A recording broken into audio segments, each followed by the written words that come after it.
ಕ್ರತುಮುಖದಿ ಪಡೆದಿರನು ನಿಲ್ಲನು ಸುತಿಯು ನೀನೆನಗಲ್ಲ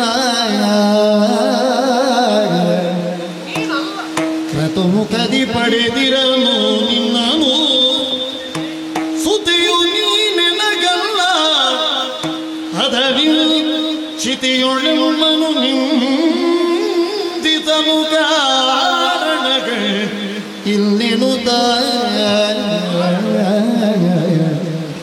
ಹಿತದಿ ಬೊಮ್ಮನು ವಾಣಿಯನು ಸಮರತೆಯೊಳಗೆ ಕೂಡುತ್ತಲಾದಿನ ಅತಿಜಯಾನಂದದಲ್ಲಿ ರಮಿಸುತ್ತಲಿರನು ಸಂತಸದಿ ಕ್ರತುಮುಖದಿ ಪಡೆದಿರನು ನಿಲ್ಲನು ಸುತೆಯು ನೀನೆನಗಲ್ಲ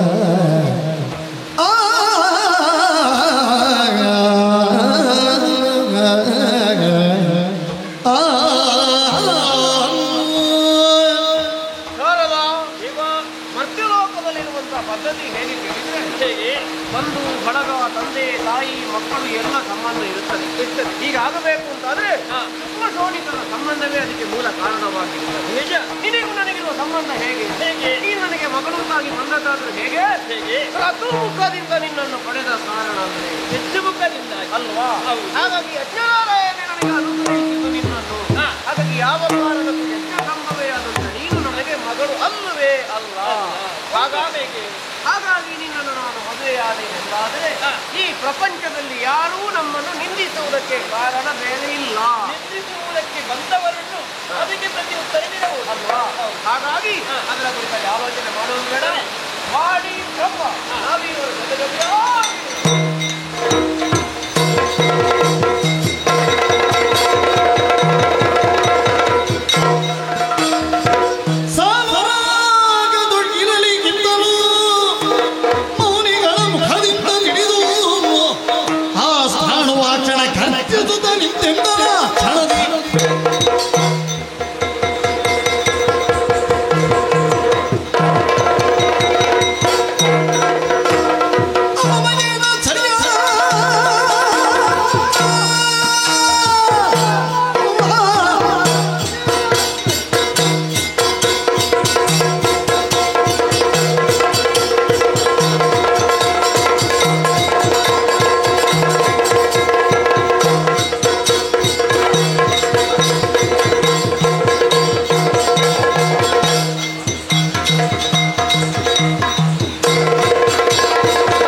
ಲೋಕದ ಹಿತವನ್ನು ಕಾಪಾಡಿಕೊಳ್ಳಬೇಕಾದ್ದು ನಮ್ಮ ಕರ್ತವ್ಯ.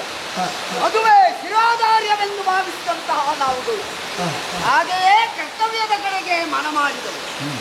ಮೂರು ಕಾರ್ಯದಲ್ಲಿ ಎಳ್ಳಿರಿದ್ದು ತೊಂದರೆ ಬರಬಾರದು ಎನ್ನುವಂತೆಯೇ ನಾವು ಶ್ರಮಪಟ್ಟು ದುಡಿಯುತ್ತಾ ಇದ್ದವರು. ಈಗ ಯೋಚಿಸಿದ್ರೆ ಅಮಮಸುತೆಯ ಕೂಡಿದರೆ ಬ್ರಹ್ಮದೇವ ಕೇಳಿ ಕೇಳಿ ಬ್ರಹ್ಮದೇವ 60 ಲಕ್ಷ ಜೀವರಾಶಿಗಳನ್ನು ಕರ್ಮ ಪ್ರಪಂಚಕ್ಕೆ 24 ಲಕ್ಷ ಜೀವರಾಶಿಗಳನ್ನು ಜಲಾಚರ ಪ್ರಾಣಿಗಳಂತೆ ಸೃಷ್ಟಿ ಮಾಡುವಂತಹ ಬ್ರಹ್ಮದೇವ ಯಾವುದೋ ಒಂದು ಸೃಷ್ಟಿಯಲ್ಲಿ ನ್ಯೂನ್ಯತೆಯನ್ನು ಕಂಡಂತಹ ಹೊತ್ತಿನಲ್ಲಿ ತನ್ನ ಮಗಳನ್ನು ಸೃಷ್ಟಿ ಮಾಡಿದ. ಹಾಗೆ ವಿದ್ಯಾಧೀಶ್ವರಿ ಎನ್ನುವಂತಹ ಪಟ್ಟವನ್ನು ಕಟ್ಟಿದ. ಮೊದಲು ಮಗಳು ಎನ್ನುವ ಹಾಗೆ ಹೇಳ್ತಾ ಇದ್ದ. ಆ ನಂತರದಲ್ಲಿ ಹೆಂಡತಿ ಸುತೆಯನ್ನು ಕೂಡಿದ. ಅದು ಇದು ಬಿಡಬಹುದೇ? ಇದು ಧರ್ಮ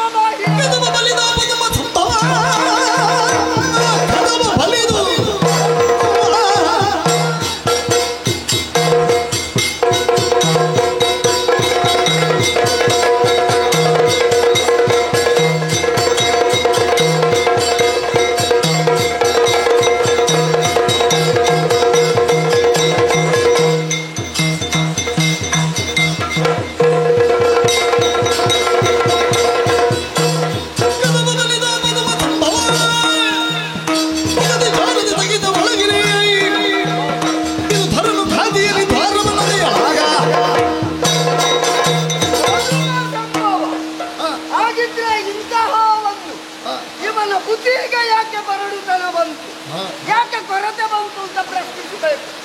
ಹಾಗೆಯೇ ನಾನು ಬರುತ್ತಿರುವಂತಹ ವೇಳೆಯಲ್ಲಿ ಋಷಿಮುನಿಗಳು ನಮ್ಮಲ್ಲಿ ಹೇಳಿ ಲೋಕದಲ್ಲಿ ಸ್ವಲ್ಪ ತಿರುಗಾಟವನ್ನು ಮಾಡಬೇಕು, ಆ ಮೂಲಕವಾಗಿ ಎಲ್ಲವನ್ನು ತಿಳಿದುಕೊಳ್ಳಬೇಕು, ಕೆಲವರನ್ನು ತಿದ್ದಬೇಕು ಅಂತ ಹೊರಟಾಗ ಋಷಿಮುನಿಗಳು ಬಂದಾಡಿದಂತಹ ವಿಚಾರ. ಹಾಗಿದ್ರೆ ಇದನ್ನು ನಮ್ಮಂತವರು ಖಂಡಿಸದೇ ಇದ್ರೆ ನಾಳಿನ ದಿನದಲ್ಲಿ ಪ್ರಪಂಚಕ್ಕೆ ಪಾಠವಾಗುತ್ತದೆ.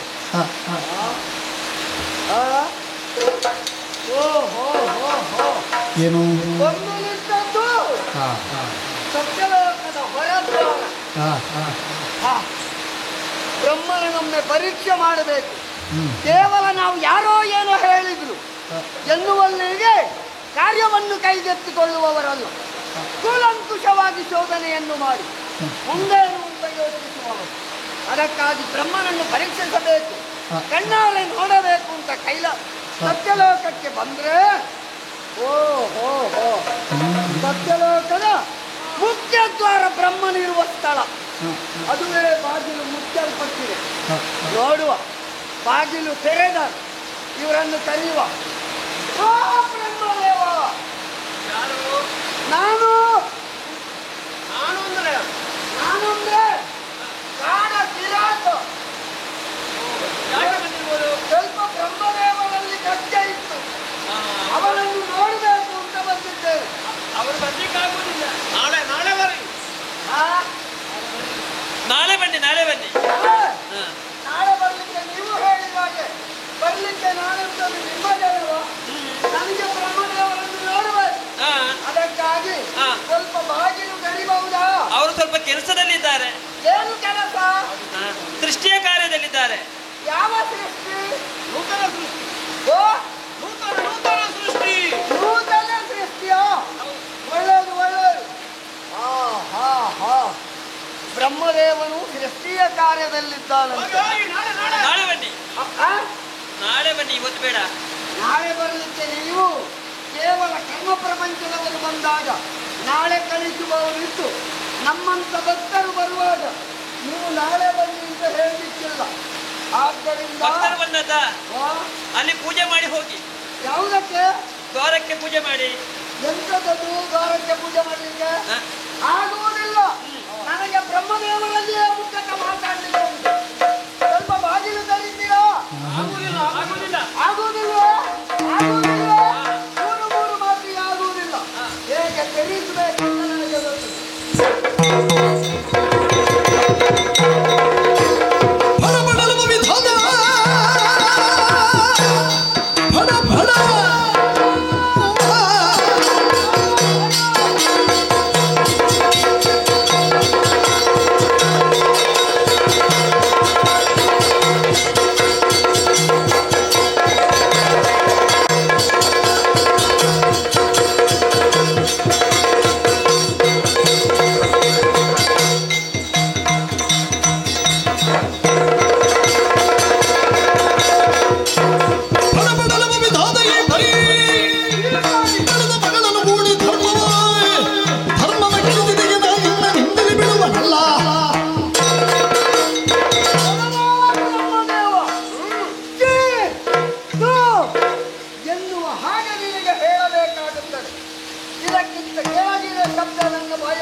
ಬ್ರಹ್ಮದೇವ ಮಗಳನ್ನು ಕೂಡಿದ್ದೀನಿ.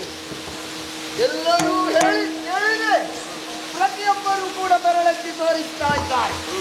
ಬ್ರಹ್ಮದೇವ ಮಗಳನ್ನು ಮದುವೆ ಆಗಿದ್ದಾನೆ ಎನ್ನುವ ಹಾಗೆ ನಾವೆಲ್ಲ ಹೇಳುವವರು ಕೇಳುವವರಲ್ಲ, ಸ್ವತಃ ನಮ್ಮ ಕಣ್ಣಿನಿಂದಲೇ ನಮಗೆ ನೋಡಬೇಕು ಎನ್ನುವ ನೆಲೆಯಲ್ಲಿ ನಿನ್ನಲ್ಲಿಗೆ ನೇರವಾಗಿ ಬಂದರು. ಯಾರು ಅಂತ ತಿಳಿಯದೆ ಭಕ್ತರಿಗೆ ಹೀಗೆ ಅನ್ಯಾಯ ಮಾಡುವುದ? ಮಾತಾಡಲಿಕ್ಕಾಗುವುದಿಲ್ಲ. ಸೃಷ್ಟಿಯ ಕಾರ್ಯ.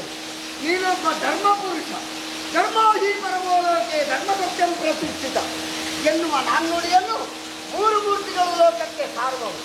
ಯಾರಾದರೂ ತಪ್ಪಿ ನಡೆದರೆ ಅಂಥವರನ್ನು ತಿದ್ದುವಂತಹ ಹೊಣೆಗಾರಿಕೆ ನೀನುಂಟು. ಮಗಳನ್ನು ನೀನು ನನಗೆ ಬುದ್ಧಿ ಹಾಡು.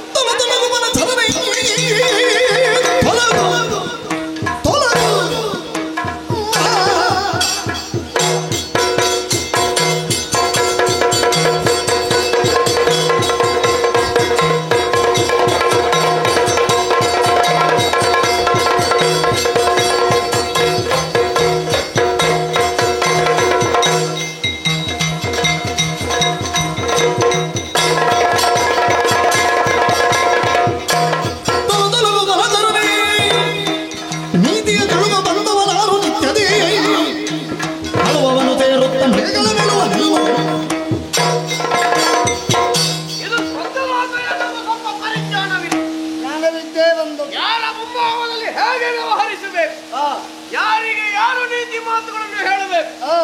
ಇದನ್ನು ತಿಳಿಯದೆ ಬಾಯಿಗೆ ಬಂದ ಹಾಗೆ ಲೋಕಜ್ಞಾನ ಉಂಟುಂಟಾಡಿದ್ರೆ ತೊಡಗುವುದಕ್ಕೆ ಸಾಧ್ಯವಾಗುವುದಿಲ್ಲ.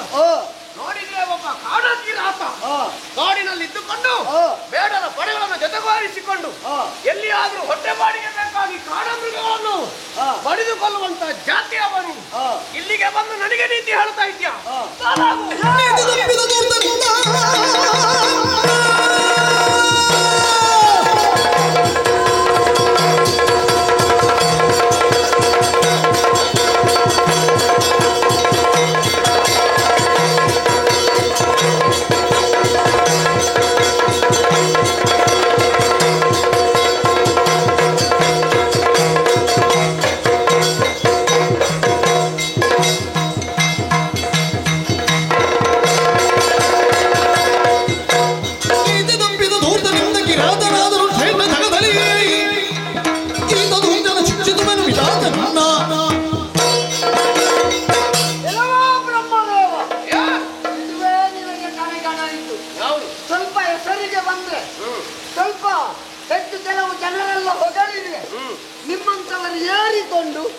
ಏನು ಮಾಡಿದ್ರು ನಡೀತದೆ, ಬಾಕಿದ್ದವರು ಏನೂ ಅಲ್ಲ ಎನ್ನುವ ಹಾಗೆ ತಿಳಿಯುವವರು.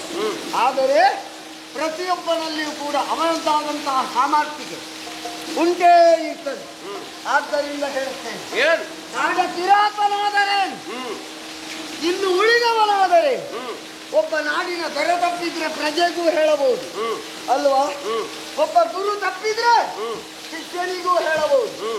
ತನ್ನ ಜನ್ಮಕ್ಕೆ ಕಾರಣೀಕರ್ತನಾದಂತಹ ಮಗನೇ ತಂದೆ ತಪ್ಪಿದ್ರೆ ಮಗನೂ ಬುದ್ಧಿ ಹೇಳಬಹುದು. ಆದ್ದರಿಂದ ಹೇಳುತ್ತಾ ಇದ್ದೇನೆ, ಬ್ರಹ್ಮ ಮಗಳನ್ನು ಯಜ್ಞದ ಮುಖೇನ ಕಡಿದೆ, ಕಟ್ಟ ಕಡೆಗೆ ನಿನಗೆ ಅಲ್ಲ ನನಗೆ ಅಂತ ಹೇಳಿದೆ. ಅವನಲ್ಲಿ ವಕ್ರದೃಷ್ಟಿಯಲ್ಲಿ ನೋಡಿದೆ, ಅವಳನ್ನು ನೀನು ಮದುವೆಯಾದ. ಆದುದರಿಂದ ಲೋಕವನ್ನು ಸಿಕ್ಕುವುದಕ್ಕೆ ಹೊರಟಂತಹ ಕಿರಾತ ನಿನ್ನನ್ನೂ ಕೂಡ ನಾನು ತಿನ್ನುತ್ತೇನೆ. ನೀನಲ್ಲ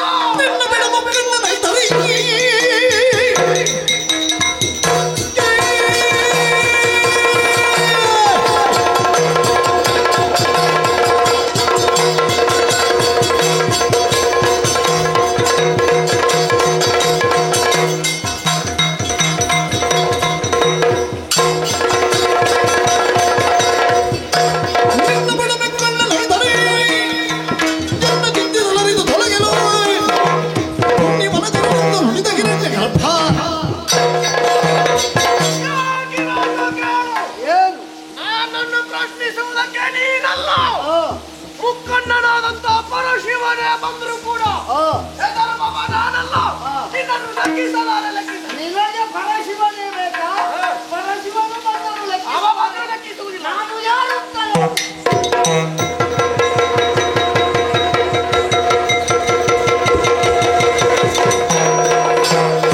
ಕಂಡ ಪರಶಿವನನ್ನು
ಮದ, ನಿನಗೆ ಕಾಮ, ನಿನಗೆ ಒಟ್ಟು ಏನಕ್ಕೇನೋ ಆಗಿ ಹೋಗಿದೆ.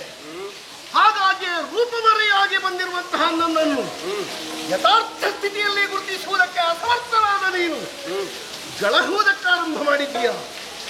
ಮುಕ್ಕಣ್ಣನಾದರೇನು, ನಾ ಹೆದರಿ ಅಂತ ಹೇಳಿದೆಯಲ್ಲ, ನಾನೇ ಪ್ರಕಟನಾಗಿ ನಿಂತಾಗ ನೀನು ನಡುಗುವುದಕ್ಕೆ ಯಾಕೆ ಆರಂಭ ಮಾಡಿದ್ದು?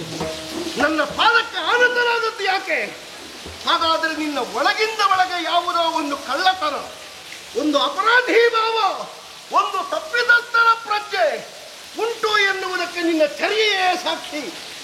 ಮಗಳಾದ ಶಾರದೆಯನ್ನು ಮದುವೆಯಾಗಿ ಹೀನವಾದಂತಹ ಕೃತ್ಯದಲ್ಲಿ ತೊಡಗಿ ಬ್ರಹ್ಮಲೋಕಕ್ಕೆ ಅಪಚಾರವೆಸಗುವ ಹಾಗೆ ಸೃಷ್ಟಿಕರ್ತನಾದಂತಹ ನಿನ್ನ ಘನತೆಯನ್ನು ಕಳೆದುಕೊಂಡು ನನ್ನನ್ನು ನಮಸ್ಕಾರ ಅಂತ ಹೇಳುತ್ತಿರುವೆಯಲ್ಲ, ನಿನ್ನಂತಹ ಕೆಟ್ಟವ ಕೊಡುವ ನಮಸ್ಕಾರ ಎನ್ನುವ ಪ್ರತಿಯಾಗಿ ನಿಂದನೆ ಆಗ್ತದೆ. ಆದ್ದರಿಂದ ತಿರಸ್ಕಾರ. ಸುತೆಯಲ್ಲನು ಶಾರದೆಯೂ ವರಗರುಯಾಸದೆಯೂ ಸಿತಗಳನೆ ಕಿಡಿಯೇಗಿ ರಗಿದುದ ನೀ ನೋಡು ಬರಗಿ.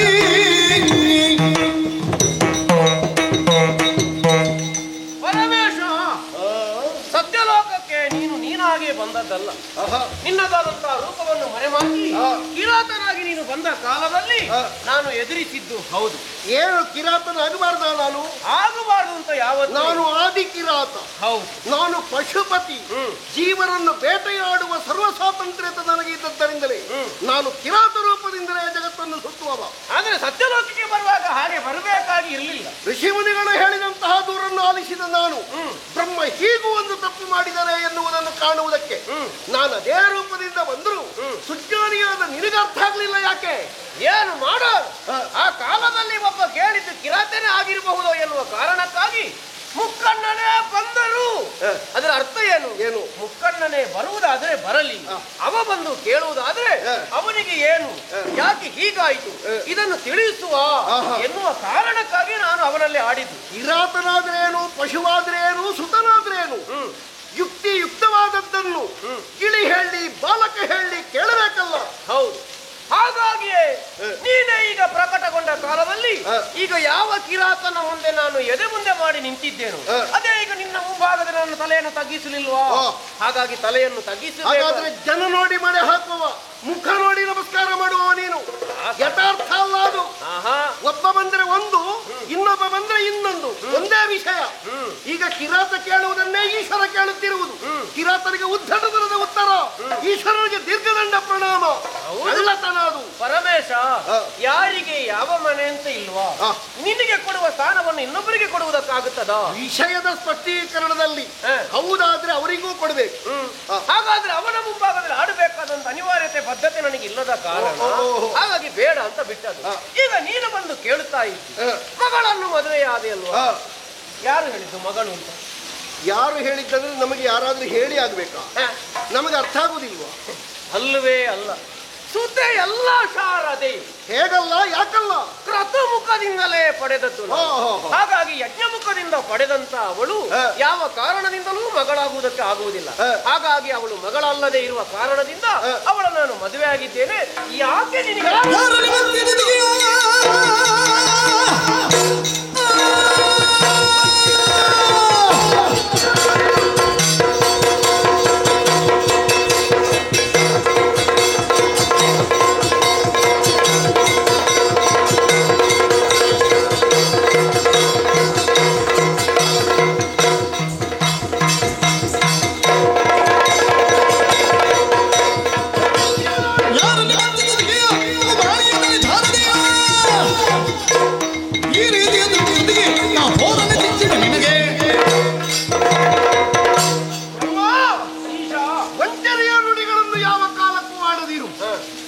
ಎಲ್ಲವೂ ಶಾರದೆಯು.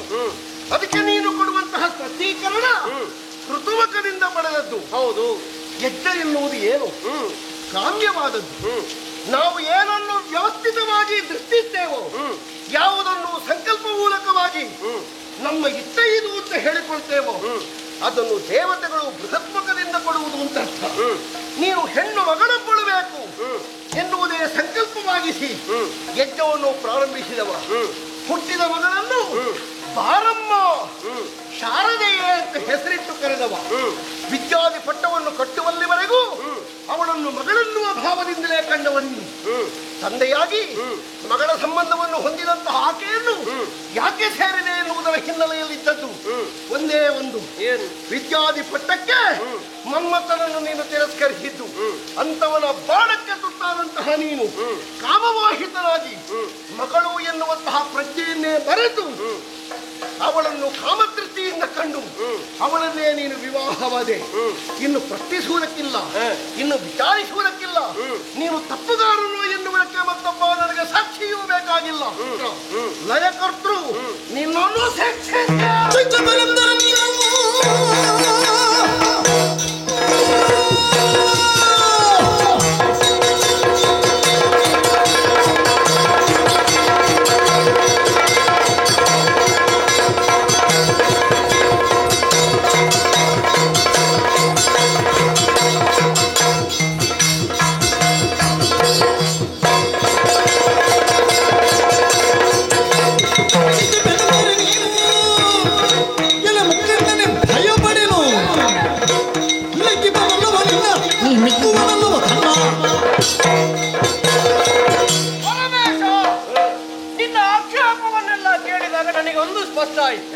ಮದುವೆ ಆದದ್ದೇ ತಪ್ಪು.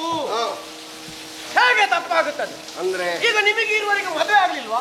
ಹಾಗೆ ನಿನಗೂ ಒಬ್ಬಳು ಹೆಂಡತಿ ಬೇಕು ಅಂತ ಸಿಕ್ಕಿದ್ದನ್ನು ಕಟ್ಟಿಕೊಂಡದ್ದ. ನಿಮಗಿಬ್ಬರಿಗೆ ಬಂದು ಕೇಳಬಹುದಿತ್ತಲ್ಲ ಬ್ರಹ್ಮ, ನಿನಗೆ ಯಾಕೆ ಮದುವೆ ಆಗಲಿಲ್ಲ? ನಿನಗೆ ಹೇಳ್ಬೋದಿತ್ತಲ್ಲ, ನಿಮಗಿಬ್ಬರಿಗೂ ಮದುವೆ ಆಗಿದೆ, ನನಗೊಂದು ಮದುವೆ ಆಗಬೇಕು ಅಂತ ಆಗುವಾಗ ನಾವು ಸಂಕಲ್ಪ ಸೃಷ್ಟಿ ಮಾಡಿ ನಿನಗೆ ಹೆಂಡತಿಯನ್ನು ಕೊಡ್ತಿರ್ಲಿಲ್ಲ. ನಾನು ನಿರೀಕ್ಷೆ ಇದ್ದ ನಿಮ್ಮಲ್ಲಿ ನೀವಿಬ್ಬರಲ್ಲಿ ಒಬ್ಬರಾದ್ರೂ ಬರ್ತೀರಿ. ನಿಮ್ಮದು ಸುದ್ದಿಯೇ ಇಲ್ಲ. ನಿನ್ನ ಅಪ್ಪ ಇದ್ದಲ್ಲ? ಹೌದು, ಅವರಲ್ಲಿ ಕೇಳಬೇಕಿತ್ತು. ಅದಕ್ಕಾಗಿ ಬೇಡ, ಇನ್ನು ಅಪ್ಪನಲ್ಲಿಗ ನಿನ್ನ ಬಳಿಗೆ ಹೋದ್ರೆ ಆಗ್ಲಿಕ್ಕಿಲ್ಲ. ಈ ಸಲ ನಾವೇ ನಮ್ಮನ್ನು ತೊಡಗಿಸಿ. ನಿನ್ನ ಅಪ್ಪ ಮದುವೆ ಮಾಡದೇ ಇದ್ರೆ ನಿನಗೆ ನಾನು ಯಾರು? ನಾನು ಯಾರು? ಯಾರು ಏನಾಗಬೇಕು? ನಾನು ಮಾವ. ಹೌದು. ಹೌದಾ? ಹೌದು. ನಿನ್ನ ಅಪ್ಪನಿಗೆ ನಾನು ಭಾವ. ಮಾವನಿಗೂ ಹೊಣೆಗಾರಿಕೆ ಇತ್ತು. ಅಪ್ಪನ ಹಾಗೆ ಮಾವ ಅಂತ ಹೇಳಿದ್ರೆ ಮಾವ ನನಗೊಂದು ಮದುವೆ ಆಗಬೇಕು ಅಂತ ಹೇಳಬಹುದಿತ್ತಲ್ಲ, ಏನಾದ್ರೂ ಒಂದು ವ್ಯವಸ್ಥೆ ಮಾಡಬಹುದಿತ್ತಲ್ಲ. ಬುದ್ಧಿ ನೀನು ಮಾಡಿದ್ದರಿಂದ ಅನ್ಯಾಯದಿಂದ ನಮಗೆ ಈಗ ಕೈ ತೋರಿಸ್ತಾರೆ, ಬೆರಳು ತೋರಿಸ್ತಾರೆ. ಹೌದಾ? ನಿಮ್ಮ ಹುಡುಗ ಹೀಗೆ ಹಾಳಾಗಿ ಮಣ್ತಿಂದ ಹೋಗ್ತಾ ಇದ್ದಾನೆ.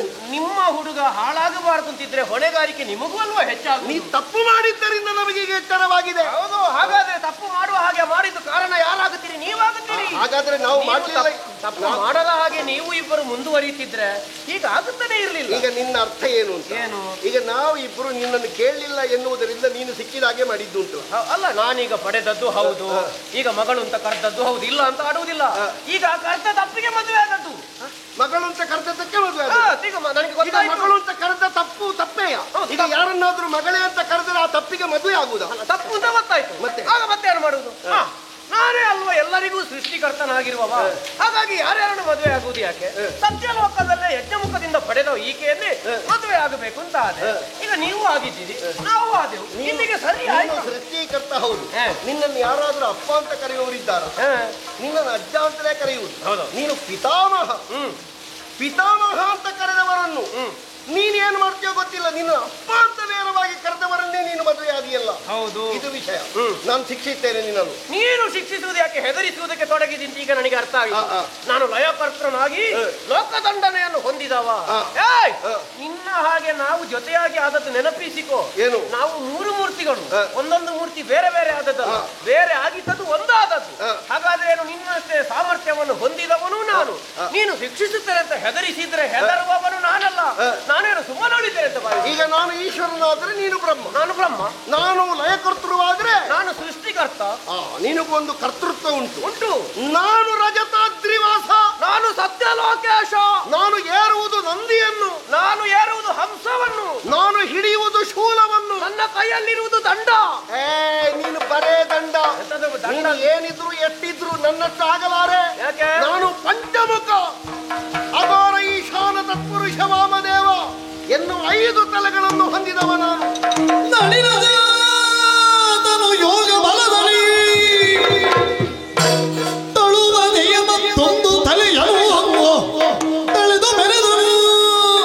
ತಳೆದು ಮೆರೆದನು ಶಿವನಿಧಿರಿನಲ್ಲಿ ಪಂಚಮುಖನಾಗಿ.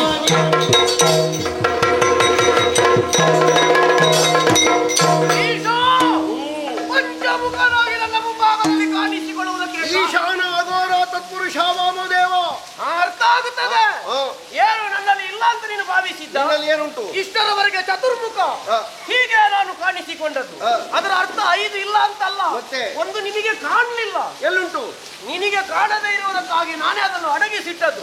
ನೀನು 5 ಆದ್ರೆ ನಮ್ಮಲ್ಲಿ 5 ಉಂಟು ತೋರಿಸುವುದಕ್ಕಾಗಿ. ಎಲ್ಲುಂಟು? ಇದು ಯೋಗ ಬರದಿಂದ ನಿನ್ನ ಮುಂಭಾಗದಲ್ಲಿ ಬಳೆದ ಬರದಿವ ನುಡಿದ ಮನದಲ್ಲಿ ತಳೆದೆಯ ಮತ್ತೊಂದು ತಲೆಯನು ತಳುವದನ ಕರದಿ ಚಿವುಟುದ ಕೆಡ ಹದಿರೆ ಅಂದ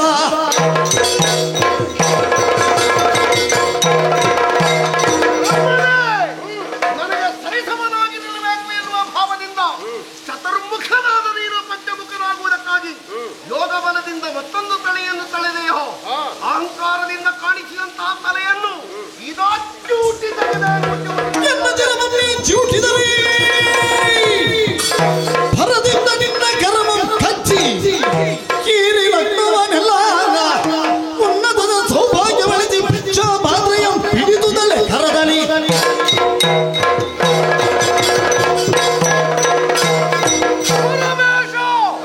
ನಿನ್ನ ಮುಂಭಾಗದಲ್ಲಿ ಪಂಚಶೀಲನಾಗಿ ಕಾಣಿಸಿಕೊಂಡ ಕಾಲದಲ್ಲಿ ಹೆಚ್ಚಿನದಂತ ತಲೆಯನ್ನು ನೀನು ತೆಗೆಯುವುದಾದ್ರೆ ನಿನ್ನನ್ನು ಸುಮ್ಮನೆ ಬಿಡುತ್ತೇನೆ ಅಂತ ಭಾವಿಸಿದ್ಯಾ? ಏನ್ ಮಾಡ್ತಿ? ಯಾವ ಕೈಯಿಂದ ನನ್ನ ತಲೆಯನ್ನು ತೆಗೆಯುತ್ತೀಯ ಆ ನಿನ್ನ ಕೈಯನ್ನು ಕಚ್ಚಿ ನಿನ್ನ ದೇಹದಲ್ಲಿರುವಂತ ರಕ್ತವನ್ನು ಹೀರಿ ಹೀರಿ ನಿನ್ನ ಸೌಭಾಗ್ಯವನ್ನೆಲ್ಲ ಹೀನಗೊಳಿಸಿ ನಿನಗೆ ಏನು ಇಲ್ಲದ ಸ್ಥಿತಿ ಬಂದು ಎಲ್ಲರ ಮುಂಭಾಗದಲ್ಲಿ ಅಮ್ಮ ಏನಾದ್ರೂ ಕೊಡಿ, ತಾಯಿ ಏನಾದ್ರೂ ಕೊಡಿ ಎನ್ನುವ ಹಾಗೆ ನಿನ್ನನ್ನು ಲೋಕದಲ್ಲಿ ಭಿಕ್ಷೆ ಬೇಡಿಸದಿದ್ರೆ ನಾನು ಪರಮೇಶ್ ಇಷ್ಟು ಹೇಳಿದ ಮೇಲೆ ನಾ ಬಿಡ್ತೇನೆ ಅಂತ ತಿಳಿದೀಯ? ಲೋಕಗಳಲ್ಲಿ ತೊಳಲಿದ್ದ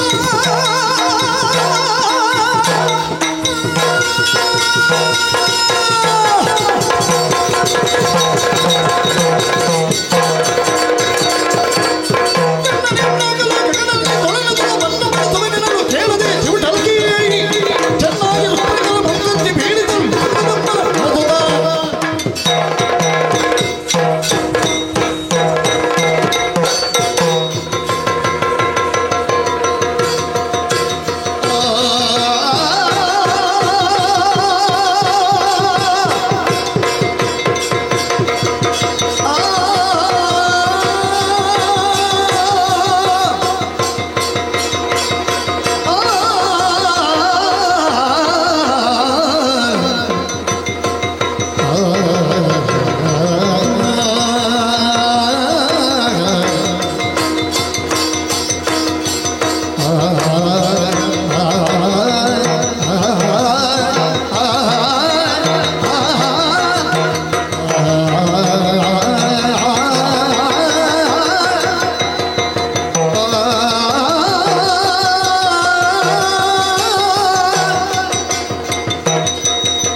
ರಕ್ತವಿಲ್ಲ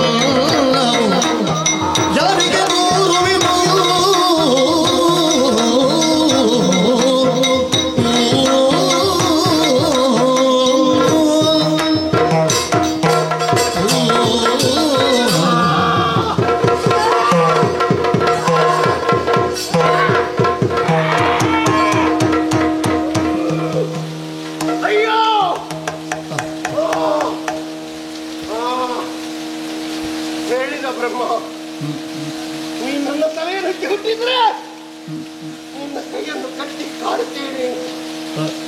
ಅವನ ಮಾತೇನು ಎನ್ನುವ ಹಾಗೆ ಅಂತ ಆಹ್ವಾನವನ್ನೊಡ್ಡಿದಾತನನ್ನು ನೋಡಿಯೇ ಬಿಟ್ಟೇನೆ ಅಂತ ಬ್ರಹ್ಮನ ಶಿರವನ್ನು ಕಿವುಟಿದನಾದರೆ ನನ್ನ ಕೈಯನ್ನು ಬಲವಾಗಿ ಕಟ್ಟಿ ಕಾಡುತ್ತಿದ್ದಾನೆ. ನನ್ನ ಕಟ್ಟವನ್ನು ಕಂಡು ಅದು ಯಾರೊಬ್ಬರೂ ನನ್ನ ಸರಿಗ ಸುಳಿದಾಡುತ್ತಾ ಇಲ್ಲ. ನನ್ನವರು ಅಂತ ಇದ್ದವರೆಲ್ಲ ನನ್ನ ಈ ದುಸ್ಥಿತಿಯನ್ನು ಕಂಡು ಒಬ್ಬೊಬ್ಬರೇ ಕಾಲು ಕೀಳುತ್ತಾ ಇದ್ದಾರೆ. ಯಾರಲ್ಲಿ ಹೇಳಿ ನನ್ನ ದುಸ್ಥಿತಿಯನ್ನು ಯಾರಲ್ಲಿ ಹೇಳಿ? ಯಾರಿದ್ದಾರೆ?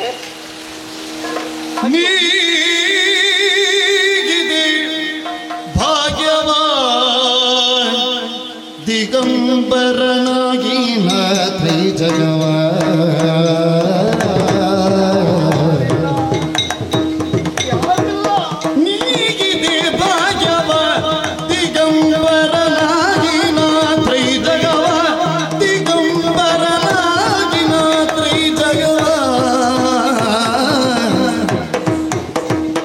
ಸಾಗಿ ಭಿಕ್ಷೆಯ ಬೇಡುವೆ,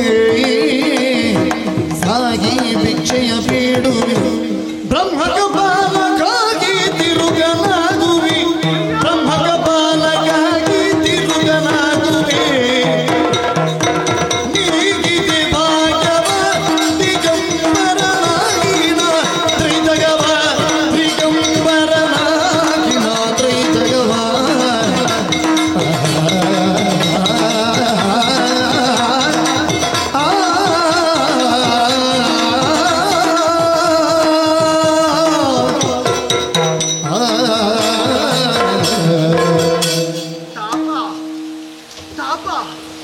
ನನ್ನ ಶರೀರವನ್ನು ಸುಡುತ್ತಾ ಇದೆ ಅಗ್ನಿ.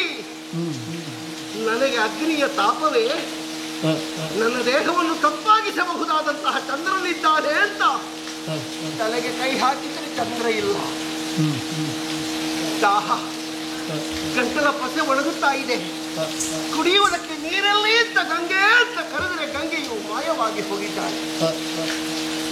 ನನ್ನ ಮಗನಾದಂತಹ ಗುಹ ಇಲ್ಲ, ಗಣಪ ಯಾರೊಬ್ಬರೂ ಇಲ್ಲ, ಪ್ರಮಥಾದಿಗಳು ನನ್ನ ನೆರವಿಗಿದ್ದಾರೆ ಅಂತ ನಾನು ಯೋಚನೆ ಮಾಡಿದ್ರೆ ಸುತ್ತಮುತ್ತ ಕುಣಿಯುತ್ತಿದ್ದಂತಹ ಪ್ರತಿಯೊಬ್ಬರೂ ನನ್ನನ್ನು ಬಿಟ್ಟು ಓಡಿದ್ದಾರೆ. ಹೊಟ್ಟೆ ಹಸಿವು, ಕರುಳು ಕರುಳು ಕರಗುತ್ತಾ ಇದೆ.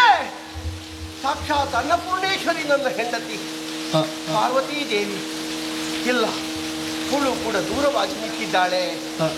ಇದಕ್ಕೆ ಹೇಳುವುದು ಯಾರು ಇಲ್ಲ. ಕೆಟ್ಟ ಕಾಲಕ್ಕೆ ಮಡದಿ ಬಾರಲು ಮಂಚ ಬಾರದು, ಕಲಶ ಕನ್ನಡಿ ಸೇರದು. ನಿನ್ನ ಕಷ್ಟಕ್ಕೆ ನೀನು ಬಿಟ್ಟರೆ ಮತ್ತೊಬ್ಬರಿಲ್ಲ. ನಮ್ಮನ್ನು ಕಪಾಲ ನನ್ನಲ್ಲಿ ಹೇಳ್ತಾ ಇದೆ. ನನ್ನನ್ನು ತೃಪ್ತಿಪಡಿಸುವುದಕ್ಕೆ ಇದ್ದದ್ದು ಸಾಕಾಗದೇ ಇದ್ರೆ ಬೇಡು, ನನಗಾಗಿ ಬೇಡಿಕೋಡು. ಆಗಲಿ ತಡ್ಕೋ, ಸ್ವಲ್ಪ ಸಮಾಧಾನ. ದಿಗಂಬರ ಏನಿಲ್ಲ, ಯಾರಿಲ್ಲ, ನಾ ಬೇಡಬೇಕು. ಹೌದು,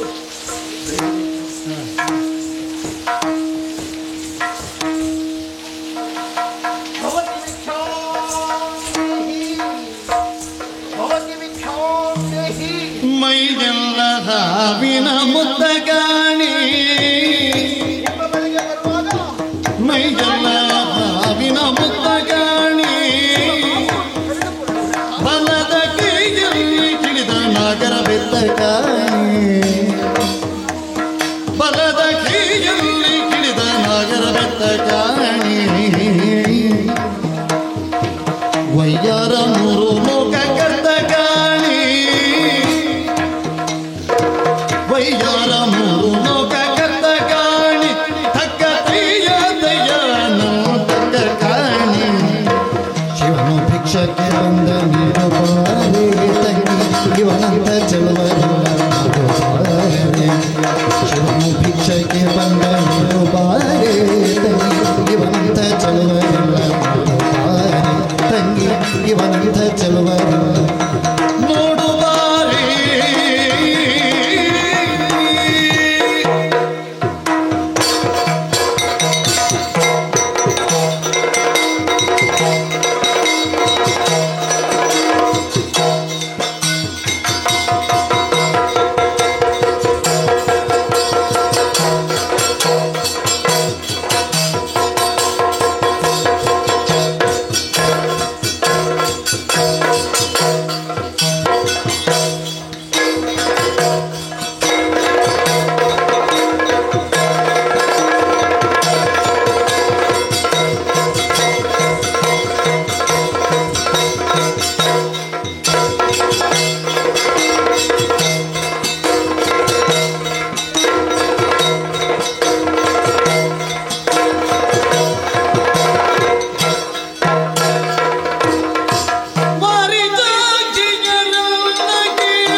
ಎಲ್ಲರಿಗೂ ನಾನು ವಂದನೆಯನ್ನು ಸಲ್ಲಿಸಿದ್ದೇನೆ.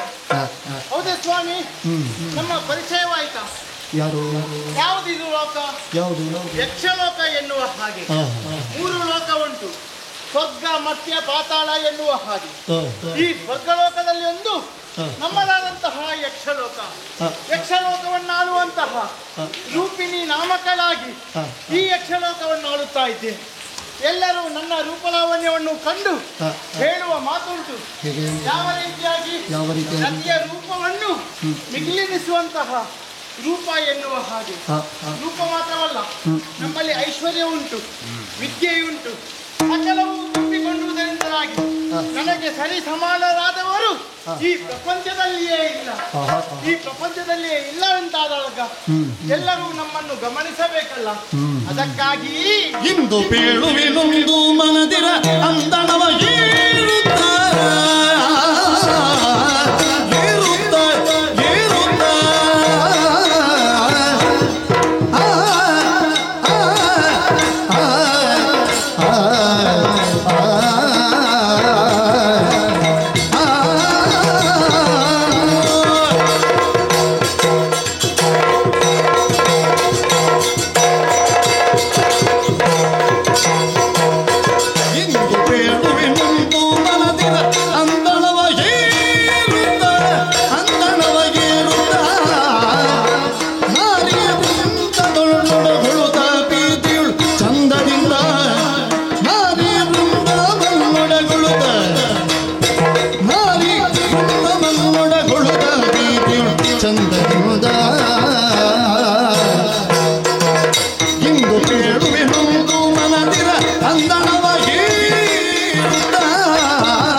ಇರುವವರೆಲ್ಲರಿಗೂ ಕೂಡ ತಿಳಿಯಬೇಕಂತಾದರೆ ಒಂದು ಉತ್ತಮವಾದಂತಹ ಮೆರವಣಿಗೆಯನ್ನು ನಡೆಸಬೇಕು ಎನ್ನುವ ಹಾಗೆ ಸಂಕಲ್ಪಿಸಿಕೊಂಡವಲ್ಲಿದ್ದೇನೆ.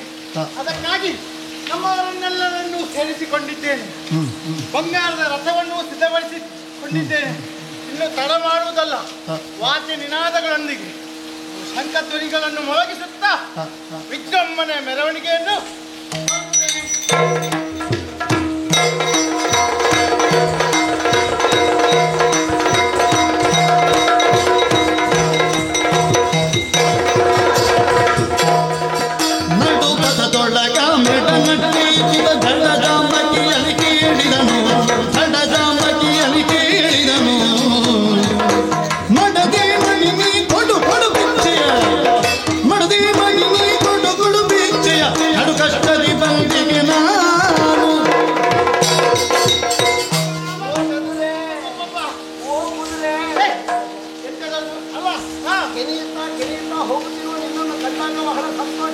ಹೌದಾ? ಈ ಸಲ ನನ್ನ ತಟ್ಟೆ ತುಂಬುತ್ತದೆ, ಹೊಟ್ಟೆ ತುಂಬುತ್ತದೆ ಆಗುದಿಲ್ಲ. ಯಾಕೆ? ವಾಸನೆ ಬರ್ತಾ ಉಂಟು. ನಾನು ವಾಸನೆ, ನೀನು ಸರಿ ನೋಡು, ನಾನು ವಾಸನೆ ಬಡಬಡದಿರುಗಲಿ ನಡೆ ನಡೆ ಸುಮ್ಮನೆ ತಡೆಬಹುದು ತರವೇ ಸರಿಯನು ತಿರುಗಲಿ ತಿರುಗಲಿ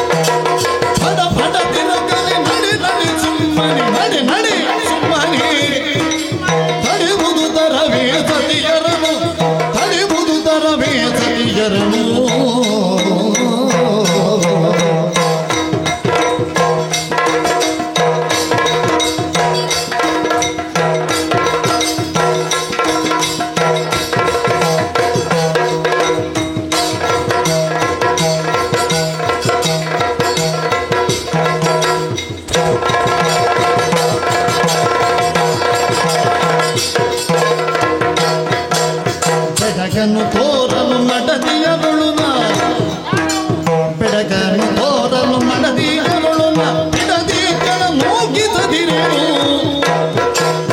ಪದಪದದಿರುತ್ತಾನೆ ನಡೆ ನಡೆ ನಡೆ ನಡೆ ಸುಮ್ಮನೆ ಸರಿವುದು ತರವೇ ಸತಿಯರನು ತಿರುಗನೇ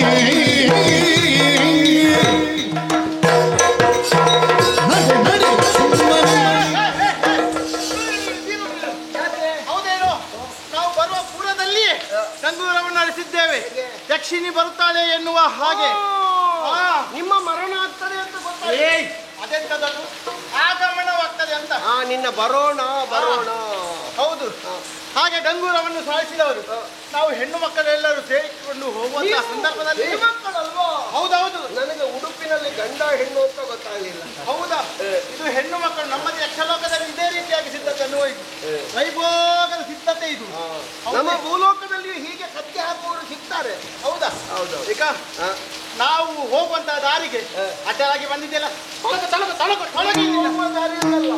ಭಿಕ್ಷುಕರಿರುವುದು ದಾರಿಯಲ್ಲಿ ಅಲ್ವಾ? ದಾರಿಯಲ್ಲಿರುವವರು ಮಾತ್ರ ಭಿಕ್ಷುಕರಲ್ವಾ? ಹೌದು, ಭಿಕ್ಷುಕರಿಗೆ ಮಾತ್ರ ದಾರಿ ಅಲ್ವಾ? ಆದ್ದರಿಂದ ನೀನು ನಮ್ಮಲ್ಲಿ ಭಿಕ್ಷೆ ಬ್ರಹ್ಮಗಪಾಲವಿದೊಮ್ಮೆಗೆ ಪಿಡಿಯುತ್ತ ಅಮ್ಮನೆಯಲ್ಲನು ಕಾಡುವುದು ಕೊಡು ಎಂದು ಬೇಡುವುದು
ಅದಕ್ಕಾಗಿ ನಾನು ಬೇಡ್ತಾ ಇದ್ದೇನೆ.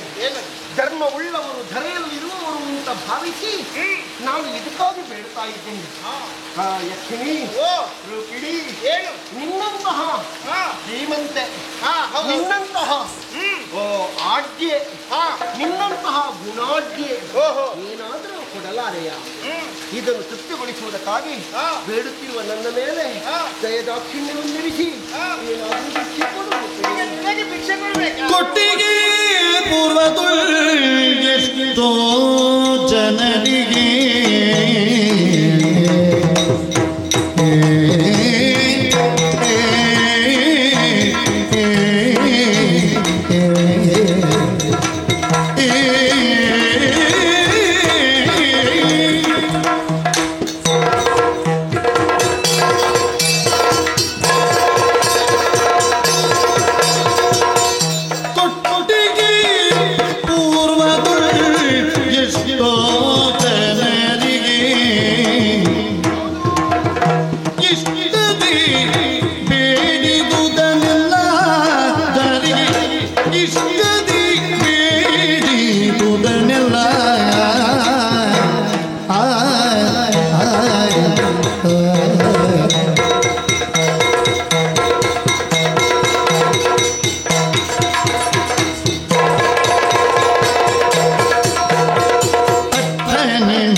ಹೌದೇನೋ? ನೀನು ನನ್ನಲ್ಲಿ ಕೇಳ್ತಾ ಇದೆಯಲ್ಲ, ನಾನೇನು ಸಾಮಾನ್ಯದವಳಲ್ಲ. ಅಲ್ಲ, ನಾನು ಕೊಟ್ಟವಳೆ. ನಿನ್ನ ಕೊಟ್ಟ ಕೈ ಆಗಲ್ಲ, ಮತ್ತೆ ಕೊಡುವಂತಹ ಕೈ. ನಿನ್ನದು ಕೊಡುಗೈ. ಹೌದೌದು, ಕೊಡುಗೈ ಆಗಲ್ಲ, ಕೊಡುಗೈ. ಕೊಡುಗೈ ಕೊಡುಗೈ. ಹೌದು. ಯಾರಲ್ಲಿ ನನ್ನಲ್ಲಿ ಬೇಡುತ್ತಾರೋ ಅವರಿಗೂ ಬೇಡಿದನ್ನೆಲ್ಲ ನಾನು ಇಷ್ಟರವರೆಗೆ ನೀಡಿದವಳು. ನೋಡಿದ್ರೆ ಗೊತ್ತಾಗ್ತದೆ ನಮ್ಮವರನ್ನೆಲ್ಲ ನೋಡಿದೆಯಾ? ಇವರೆಲ್ಲರೂ ಇಷ್ಟೊಂದು ಆಭರಣಗಳನ್ನು ಧರಿಸಿದಂತಾದರೆ ಅದೆಲ್ಲವೂ ಕೂಡ ನಾನು ನೀಡಿದಂತಹ ಭಿಕ್ಷೆಯೇ. ಯಜಮಾನನ ಶ್ರೀಮಂತಿಕೆ ಕೆಲಸದವರನ್ನು ನೋಡುವಾಗ ಗೊತ್ತಾಗ್ತದೆ. ಆ ಕೆಲಸದವರು ಇದು ಗಿರಳದಿಂದ ಬೆಕ್ಕಿನ ಹಾಗೆ ಇದ್ರೆ ಅವರಲ್ಲಿ ಏನೂ ಇಲ್ಲ ಅಂತ ಅರ್ಥ. ನಾವು ಹಾಗಲ್ಲ, ಬೇಕು ಬೇಕಾದನ್ನು ಬೇಕಾದಷ್ಟು ಕೊಡುವವರು. ಕೊಡುವುದಕ್ಕೂ ಒಂದು ಪದ್ಧತಿ ಅಂತ ನಮ್ಮಲ್ಲಿ ಪದ್ಧತಿ ಬೇರೆ ಏನೂ ಅಲ್ಲ. ನಾವು ಯಾರತ್ತಾದ್ರೂ ಒಂದು ಪ್ರತಿಭೆ ಉಂಟು ಅಂತಾದರೆ ಆ ಪ್ರತಿಭೆಗೆ ತಕ್ಕುದಾದಂತಹ ಏನಾದ್ರೂ ನಾವು ಕೊಡುವುದು. ಆದ್ದರಿಂದ ನಿನ್ನಲ್ಲಿ ಏನು ಪ್ರತಿಭೆ ಉಂಟು, ಯಾವ ರೀತಿಯಲ್ಲಿ ನಮ್ಮನ್ನು ನೀನು ಸಂತೋಷಪಡಿಸಿ ಆ ನಿಟ್ಟಿನಲ್ಲಿ ನಾನು ನಿನಗೆ ನೀಡುವುದು. ಬೇಡುವವನಲ್ಲಿ ಕಲೆ ಬೇಕು. ಹೌದೌದೌದು, ಕಲೆ ಇದ್ದವರಿಗೆ ಮಾತ್ರ ನಿಮ್ಮ ಕೊಡುವುದು. ಹೌದೌದು, ಅದು ನನ್ನ ಪದ್ಧತಿ ಕ್ರಮ. ಧರ್ಮಾಣಿ ತಾಯಿ ತಂದೆ ಶಿವಪ್ಪ ಕಾಯೋ ತಂದೆ. ಹಾಗಲ್ಲ, ಸರಿಯಾದ ರೀತಿಯಲ್ಲಿ ನೀನು ನನ್ನನ್ನು ಸಂತೋಷಪಡಿಸಬೇಕು. ನಮಗೆ ಸರಿಯಾದ ರೀತಿ ಹೇಳಿಕೊಡುವವರು ಯಾರು? ಸಂಗೀತದೊಂದಿಗೆ ನಾಟ್ಯವನ್ನು ಮಾಡುವುದರ ಮೂಲಕವಾಗಿ. ಅಯ್ಯೋ, ನನ್ನನ್ನು ಆ ರೀತಿ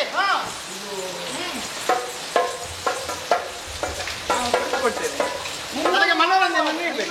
ನೋಡುವಾಗ ನೀನೊಂದು ಸಣ್ಣ ಪ್ರಾಯದ ಬಾಲೆ ಅಂತ ಗೊತ್ತಾಗ್ತದೆ.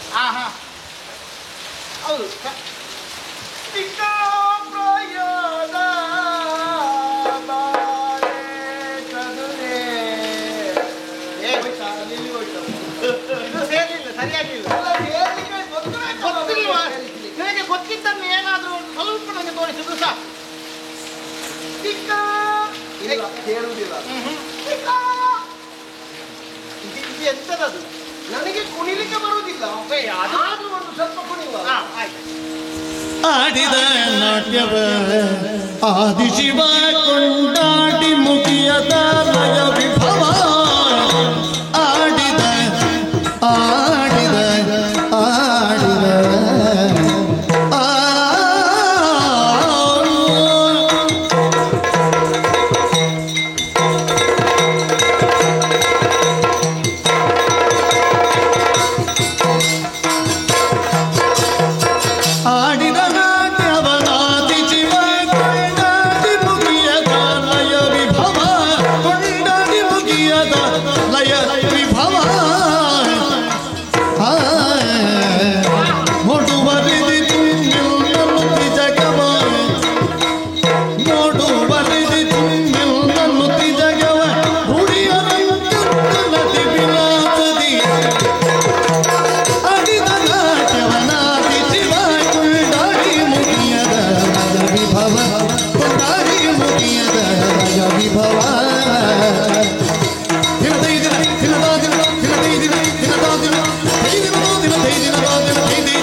ನಾನು ಕೊಡ್ತೇನೆ. ಅಟ್ಟು ಕೊಡು, ಅಟ್ಟು ಕೊಟ್ಟರೆ ಸಾಕು.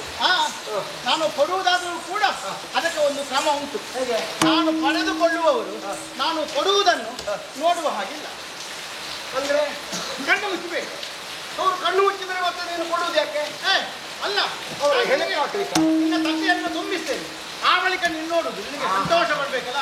ನೀನು ಕೊಡುತ್ತಿರುವಾಗ ಪಡೆದುಕೊಳ್ಳುವವನು ನೋಡುವಾಗ ಕೂಡದು. ನೀನು ಕೊಟ್ಟಾದ ಮೇಲೆ ಕಣ್ಣು ಬಿಡ್ಲಿಕ್ಕೆ ಉಂಟು. ಹೌದೌದೌದು, ನಾನು ಪಕ್ಕ ನಾನು ಕೊಡುವಾಗ ಎದುರಿನವ ಕಣ್ಣು ಮುಚ್ಚಬೇಕು ಅಂತ ಹೇಳಿದ್ರೆ ಮತ್ತೆ ನಿನ್ನಲ್ಲಿ ಹಾಗೆ ಹಾಗೆಲ್ಲ ಕಾಯ್ಬೇಕಂತ ನಾನು ಕೆಲವರೆಲ್ಲ ಇದ್ದಾರೆ. ಹೇಗೆ ಕೊಟ್ಟರೆ ತೆಕೊಂಡವರು ಹೋದದ್ದುಂಟಲೇ ಲೆಕ್ಕ. ಕೆಲವರೆಲ್ಲ ಕೊಡುವುದೇ ಅವ ತೆಕೊಂಡವ ಸಾಯ್ಬೇಕು ಅಂತ. ಹಾಗಲ್ಲ, ನಾನು ಆ ರೀತಿಯಾಗಿ ಕೊಡುವುದು.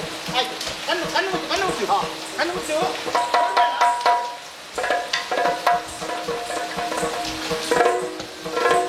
ಕೊಟ್ಟಿದ್ದೇನೆ ಕೊಟ್ಟಿದ್ದೇನೆ. ತೊರಳೆದುತ್ತಿರದ ಈ ತರದ ಗರ್ಭದ ನಿನಗೆ ಹರನೆ ನವಮಾನಗೊಳಿಸಿದೆಯ ಮುಂದೆ ಕಡುದುರುಳ ರಾವಣನ ಹೊರವರದಿ ಬಾಗಿಲನ್ನು ಕಾಯ್ದಿರು ದುರುಳೆ ವೃತ್ತಿಯಿಂದ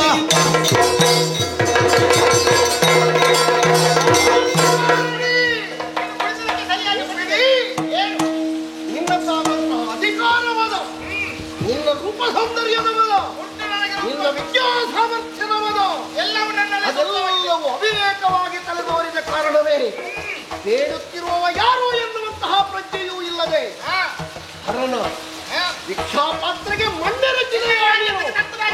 ನೀವು ಸರಿಯಾದಂತಹ ಶಿಕ್ಷೆಯನ್ನು ಅನುಭವಿಸಲೇಬೇಕು. ಮುಂದೊಂದು ದಿನ ಲಂಕಾಧಿಪತಿಯಾದಂತಹ ರಾವಣನ ಆಸ್ಥಾನದಲ್ಲಿ ಅವರದ್ದಾದಂತಹ ಕೋಟೆಯನ್ನು ಕಾಯುವಂತಹ ದಾಸಿಯ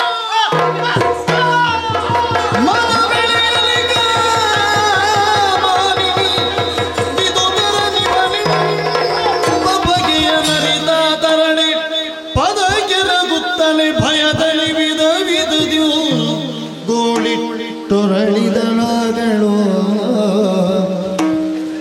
ಪೊರೆಯಬೇಕೆಂದನು ಮರೆತ ಪರಾದ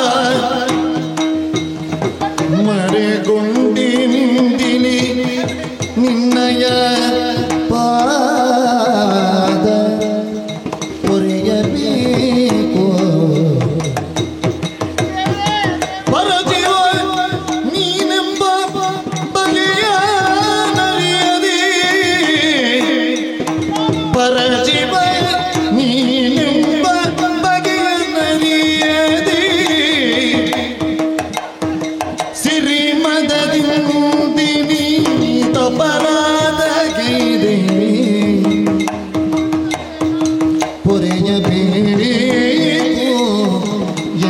ಮರೆತ ಪರಾಧ ಶಿವನೇ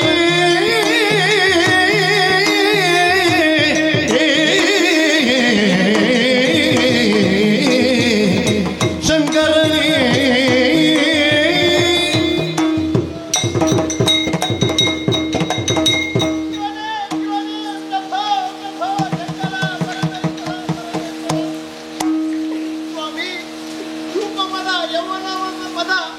ಐಶ್ವರ್ಯದ ಮದದಿಂದಲಾಗಿ ಅಂಧಕಾರದಲ್ಲೂ ನಾನು ಒಂದ ಬಗೆದರೆ ಒಂದು ಜಪಿಸಿದೆಯ ತಂದೆ. ನನ್ನನ್ನು ಕ್ಷಮಿಸಬೇಕು ತಂದೆ, ನನ್ನನ್ನು ಕ್ಷಮಿಸಬೇಕು. ನೀವು ಯಾರು, ನಿಮ್ಮ ಯೋಗ್ಯತೆ ಏನು ಎಂಬುದಾಗಿ ತಿಳಿಯದೆ ನಾನು ವ್ಯವಹರಿಸಿದ್ದೆ. ಬುದ್ಧಿಯ ಮೇಲೆ ಬ್ರಹ್ಮಾಂಡ ಸಲ್ಲದು. ನೀವು ನೀಡಿದಂತಹ ಶಾಪವನ್ನು ನಾನು ಪಡೆದುಕೊಳ್ಳುವುದಕ್ಕೆ ಶಕ್ತಿ ಇಲ್ಲ ನನ್ನಲ್ಲಿ. ನನ್ನನ್ನು ಕಾಪಾಡಬೇಕು ತಂದೆ, ಕಾಪಾಡಬೇಕು. ಇನಿತು ಕಂಬನಿ ತುಂಬಿ ಮರುಗುವ ಇನಿತು ಕಂಬನಿ ತುಂಬಿ ಮರುಗುವ ವನಿದೆಯಲಿ ಕರುಣವನು ತೋರುದ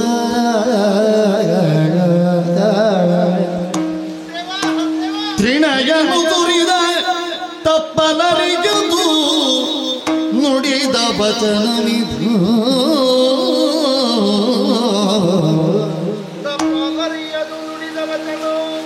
ಮನದಿ ಬೆದರದಿರಿ ಮನದಿ ಬೆದರದಿರಿ ಮುಂದಕ್ಕೆ ಜನಕಜಯ ನರಸುತ್ತ ಬರಲ ಮುಂದಕ್ಕೆ ಜನಕಜಯ ನರಸುತ್ತ ಬರಲು ಆ ಅನಿಲ ಜನ ತಡೆಯಲಿಕ್ಕೆ ದ್ವಾರದಿ ಮುನ್ನಿನಂದದಲ್ಲಿ ಇನಿತು ಕಂಬನಿ ದುಂಬಿ ಮರುಗುವ ವನಿತೆಯನಿ ಕರುಣವನು ತೋರುತ್ತ ತ್ರಿಣಯನು ಸುರಿದ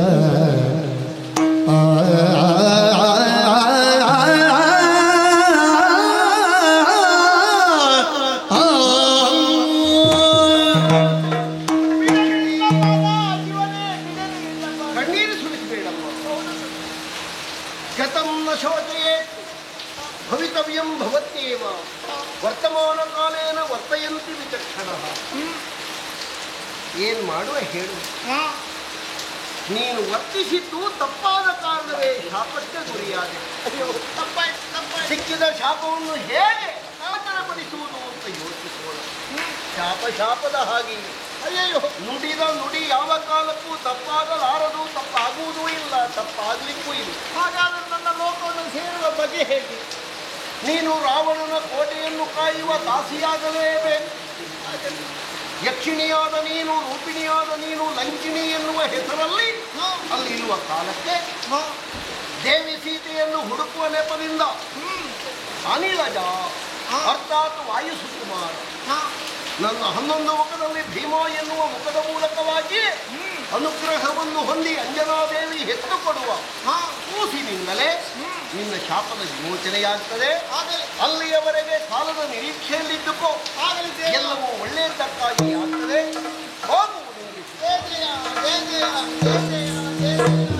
ಹೋಗುವುದು